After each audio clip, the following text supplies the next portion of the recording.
हुसैन को किसने कत्ल किया था? हुसैन का कातिल तेरे बुजुर्गों में से था या हुसैन का कातिल हमारे बुजुर्गों में से था? इल्जाम लगाने से कभी मजहब साबित नहीं होते। अगर तूने हुसैन का कातिल तलाश करना है, अगर तूने हुसैन का कातिल देखना है, अगर तूने हुसैन का कातिल ढूंढना है, इल्जाम लगाने से कभी कातिल बेनकाब नहीं होते, इल्जाम लगाने से कभी कातिल नहीं मिलते। हम मिंबर पे खड़े होकर इस तरह करते हैं, हुसैन का कातिल तलाश कर लेते हैं। जमाने वालों को लाइव वीडियो कैमरे की मौजूदगी में, पूरे पंडाल की मौजूदगी में आज फैसला हो ही जाता है कि हुसैन का कातिल हमारे बुजुर्गों में से था या हुसैन का कातिल तुम्हारे बुजुर्गों में से था।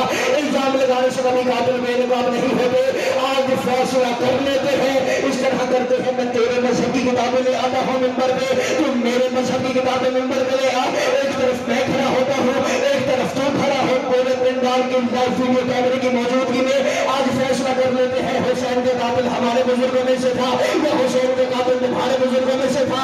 अब मैं फैसला अपने मजमे पे छोड़ता हूँ, मेरा मजमा इंसाफ करेगा।